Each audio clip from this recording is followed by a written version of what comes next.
आपका अगला जो सेंटेंस है ना, कह रहा the old man of Latur said to the young boy can you lift weight of 50 kg। ये सेंटेंस स्टूडेंट समझो यहाँ पे, कह रहा है कि the old man of Latur, Latur कोई एक स्थान का नाम है तो समझ जाइएगा, ठीक है।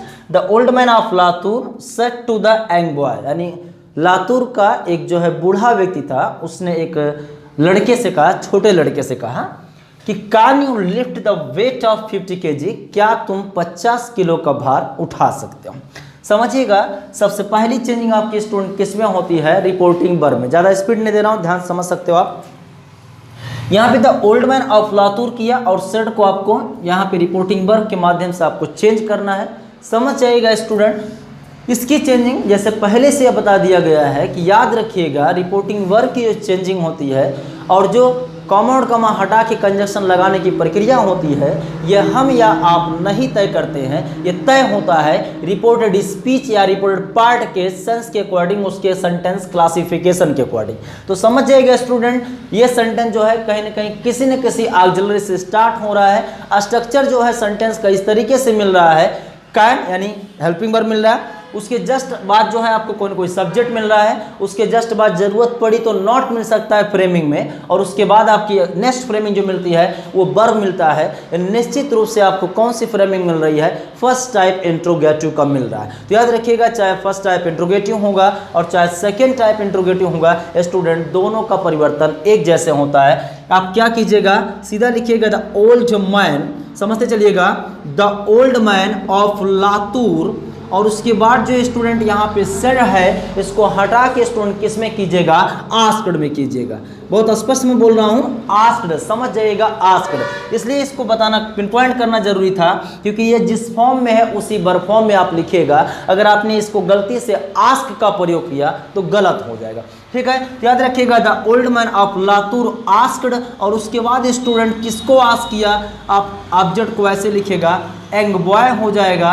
उसके बाद कॉमा और कॉमा को स्टूडेंट आपको रिमूव करना पड़ेगा। कॉमा और कॉमा को रिमूव करने के बाद आप यहाँ समझ जाएगा, अगर फर्स्ट टाइप इंट्रोगेटिव है तो आपके ब्रेन में जो है दो टाइप के कंजक्शन आपके दिमाग में आने चाहिए। कौन कौन सा, एक इफ होगा स्टूडेंट और दूसरा वेदर हो जाता है, ठीक है। समझ जाइएगा, एक इफ होगा एक वेदर होगा, लेकिन एक ऑप्शनल मत कीजिएगा। इफ लगाने का अपना एक कॉन्सेप्ट होता है, वेदर लगाने का अपना एक कॉन्सेप्ट होता है। समझ जाइएगा स्टूडेंट, जब वेदर आएगा, वेदर का मतलब होता है जब फर्स्ट टाइप इंट्रोगेटिव में किसी न किसी टाइप का ऑप्शन दिया हो गया होगा, आप वहाँ वेदर का प्रयोग कीजिएगा। और रियल केवल फर्स्ट टाइप इंट्रोगेटिव है, उसके अलावा उसमें कोई ऑप्शन नहीं दिया गया है, याद रखिएगा correct conjunction will be if. तो student you will write here if, और इफ के बाद बार बार बताया जा रहा है कि आप तीसरी प्रक्रिया पे आइएगा, प्रोनाउन चेंजिंग पे।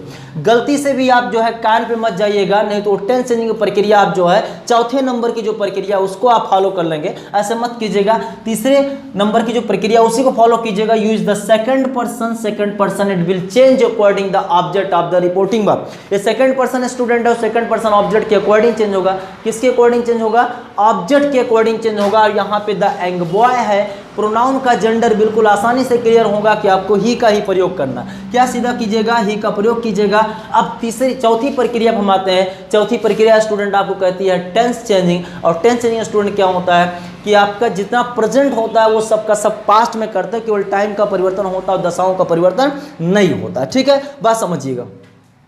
यहाँ स्टूडेंट कैन है तो आपको पता है कि मॉडल ऑक्सिलरी के माध्यम से अगर बात किया जाए, बात आपको पहले से क्लियर कर दिया गया है कि ऑक्सिलरी को दो पार्ट्स में डिवाइड किया गया है, एक आपका प्राइमरी ऑक्सिलरी, दूसरा और आपका मॉडल ऑक्सिलरी। तो समझ जाइएगा, प्राइमरी ऑक्सिलरी टेंस को व्यक्त करता है और मॉडल ऑक्सिलरी सेंस को व्यक्त करता है। और यहाँ कैन की बात कीजिएगा या फिर विल की बात कीजिए, शैल की बात कीजिए, मे की बात कीजिए, इनके बाद जो है क्या होता है, इनका पास्ट फॉर्म अपना होता है। तो कैन का पास्ट फॉर्म स्टूडेंट किस में हो जाता है, कुड में हो जाता है। तो समझिएगा स्टूडेंट, यहाँ पे कुड का प्रयोग कीजिएगा, हो जाएगा इफ ही कुड, और उसके बाद यहाँ पे दिया गया लिफ्ट, और उसके बाद द वेट ऑफ 50 kg। सीधा आप ऐसे लिख दीजिएगा, वेट ऑफ 50 kg। बिल्कुल भी आपको इंट्रोगेशन मार्क यूज नहीं करना है, क्योंकि इसके साथ ही तथ्य बिल्कुल सही है कि आपका रिपोर्टेड स्पीच भले ही इंट्रोगेटिव होता है या सेंटेंस के अन्य क्लासिफिकेशन में होता हो, लेकिन इनडायरेक्ट में चेंज करते समय वो सेंटेंस हमेशा असर्टिव हो जाता है। तो ये ध्यान रखिएगा। कुछ स्टूडेंट्स गलती करता है, यहाँ पे इंट्रोगेशन मार्क लगा देता है, ऐसे मत कीजिएगा। वो वॉइस का रूल होता है कि जिस फॉर्म में, जिस फ्रेमिंग में एक्टिव वॉइस होता है उसी फ्रेमिंग करेंगे वो पैसिव वॉइस होता है। I think that's point is clear. And now student your second sentence, Raju's brother यहाँ पास टॉपिक करके दिया गया तो आसानी से समझ सकते हो कि राजू का भाई की बात हो रहा है। Raju's brother said to me are you not coming from Delhi. समझ जाइएगा, stop a pen. Raju's brother said to me are you not coming from Delhi. समझते हैं राजूज ब्रदर, तो इसको आपका सेंटेंस का ये नरेटर है, इसको ऐसे ही लिख देंगे, इसमें कोई चेंजिंग नहीं होती है, ठीक है।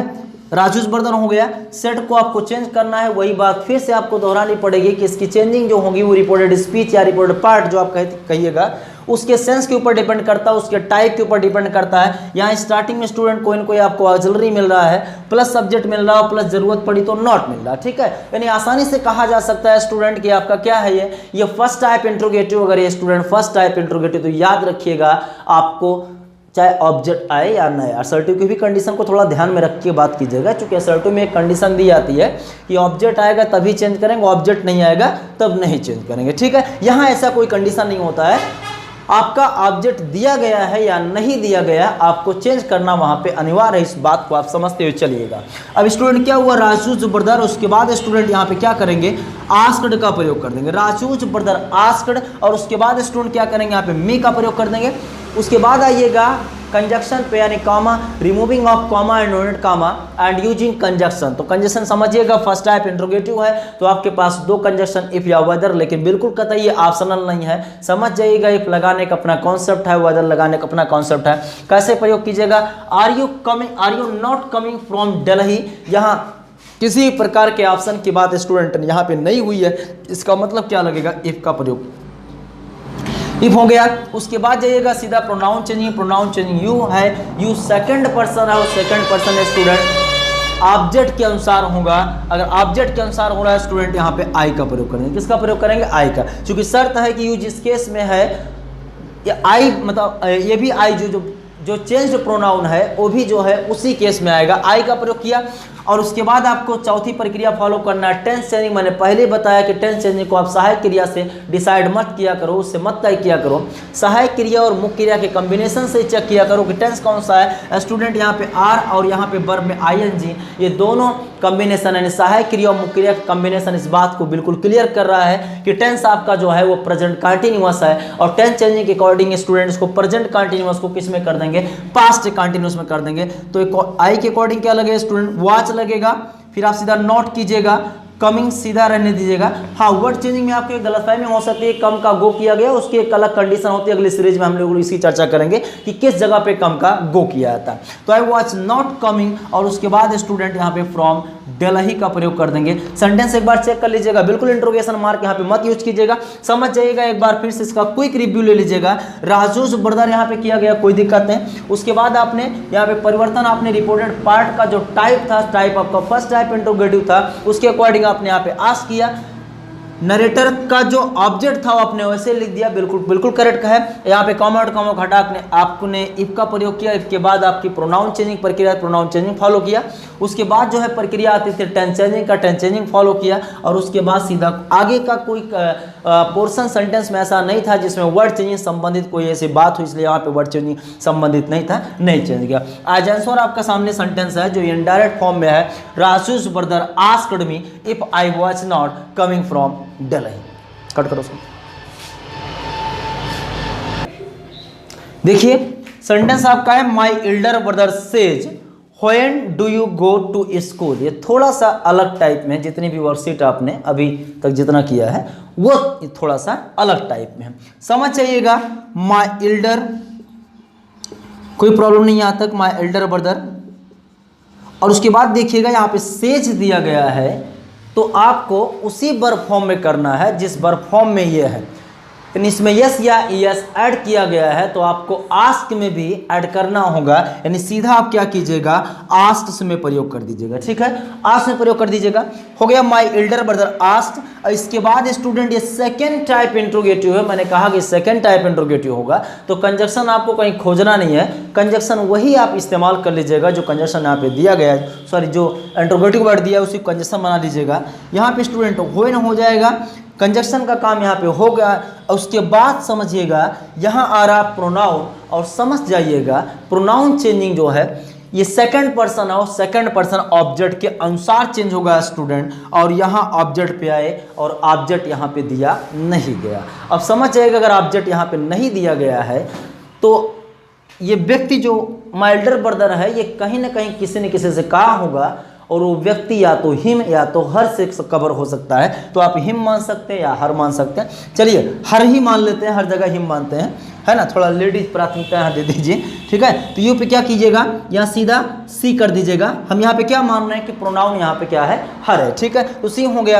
अब इसके बाद समझिएगा, जितना आपने वर्कशीट सॉल्व किया ना, सारे वर्कशीट में क्या होता था, टेंस चेंजिंग प्रोसेस फॉलो होता था और आप टेंस चेंजिंग करते थे। वही गलती आप लोगों ने किया। यहाँ पे आप क्या कर रहे हो कि डू और गो के कॉम्बिनेशन से आप जान जाओगे कि प्रेजेंट इंडेफिनिट है और उसको उठा के ले आके जाके पास्ट इंडेफिनिट में कर दोगे। गलती हो गई। अब देखिएगा पांचवी कंडीशन बताई जाती है टेंस चेंजिंग ना करने की प्रक्रिया, जो 5 प्रक्रिया है। उसके अलावा भी बहुत सारी प्रक्रिया हैं जहां आप नियम नहीं विवेक से काम कीजिएगा। उस सीरीज पर हम लोग बात करेंगे अगले सेशन में। तो my elder brother asked when हो गया, सी हो गया। याद रखिएगा पांचवी प्रक्रिया स्टूडेंट आपको कहती है कि जब आपके रिपोर्टिंग वर्ब का टेंस, बहुत ध्यान समझिएगा कि जब आपके रिपोर्टिंग वर्ब का टेंस प्रेजेंट या फ्यूचर में हो तो रिपोर्टेड पार्ट के टेंस को परिवर्तित नहीं किया है। तो ये आसानी से आपको बात समझ में आ रही होगी, लेकिन आप लोगों ने फिक्सअप किया है कि यहाँ पे टेंस चेंज करना है, टेंस चेंज करना है। पांचवी कंडीशन भी देख लिया करो। पांचवी प्रोसेस ये कहती है कि अगर रिपोर्टिंग वर्ब का टेंस प्रेजेंट या फ्यूचर में है, ये आस्क सबसे बड़ा सबूत है कि प्रेजेंट में है। अगर ये प्रेजेंट में उधर के टेंस को परिवर्तित मत कीजिएगा। थोड़ा सा समझिएगा, फ्रेमिंग समझ लीजिएगा। यहाँ के टेंस को परिवर्तित मत कीजिएगा, यानी रिपोर्टेड पार्ट आपका अगर प्रेजेंट इंडेफिनिट में है तो प्रेजेंट इंडेफिनिट में ही रहना चाहिए। लेकिन फ्रेमिंग समझ लीजिएगा, ये अभी जो फ्रेमिंग था इसका सेकंड टाइप इंट्रोगेटिव था, और आपको अब किस में करना, असर्टिव सेंटेंस में, और यहाँ पे कंडीशन या नॉट में नहीं आ रहा। याद रख लीजिएगा, एक समझ लीजिएगा साइड में, इसको इसी वक्त समझ लीजिएगा कि असर्टिव सेंटेंस कहा जाए तो पॉजिटिव और नेगेटिव दोनों को इंक्लूड करके देखा करो। चूंकि असर्टिव क्या है, असर्टिव के अंतर्गत जो है 2 पॉइंट्स कवर होते हैं, एक पॉजिटिव का स्टूडेंट, दूसरा नेगेटिव का। जानकारी के लिए याद रखिएगा कि पॉजिटिव का असर्टिव का सेकंड डिक्लेरेटिव सेंटेंस होता, तो ये भी समझिएगा। तो व्हेन सी हो गया स्टूडेंट। अब यहाँ पे डू गो तो किसका कॉम्बिनेशन हुआ कि प्रेजेंट डिफिनिट कॉम्बिनेशन, और आपको इसको प्रेजेंट इंडेफिनिट में ही रहने देना है। कैसे करना है, सी यहाँ पे दिया गया। अब सहायक क्रिया का प्रयोग आप नहीं कर सकते, क्योंकि पॉजिटिव का रूल होता है कि although do and does are the helping verbs in the present indefinite, but in the positive sentence of present indefinite and so past indefinite we don't use helping verb. ठीक है, positive sentence में सहायक क्रिया का प्रयोग नहीं करते तो डू का प्रयोग आप कर नहीं सकते हो, मत कीजिएगा। अब आपको केवल वर्ब लिखना तो गो लिख दिया, लेकिन फ्रेमिंग समझ जाइएगा। सी आपका सिंगुलर सब्जेक्ट है, और सिंगुलर सब्जेक्ट आपको पता है कि वर्ब में एस या एस ऐड करना है, और ये भी ध्यान रखिएगा एस या एस कहाँ ऐड करना है। कोई वर्ब ऐसा है जिसके लास्ट में आपको 4 अल्फाबेट मिले, O X Z S H C H and yes, sometimes कभी यस, इसीलिए मैं अलग अलग सिंगल कर बोलता हूँ, यस यस। ठीक है, यहाँ पे आपको ओ मिला, सीधा क्या लिखेगा, यस लिखेगा। तो क्या हो जाएगा student, my elder brother asks when she goes, और उसके बाद स्टूडेंट यहाँ पे सीधा स्कूल कर दीजिएगा। ये फ्रेमिंग समझिएगा कि आपको इंट्रोगेटिव से पॉजिटिव फ्रेमिंग करना होगा। तो यह स्ट्रक्चर आप समझ जाएगा। सेंटेंस सेटिंग जो है इसकी जो फ्रेमिंग है वो समझते हुए काम कीजिएगा। My elder brother asks when goes to school, interrogation mark का प्रयोग मत कीजिएगा।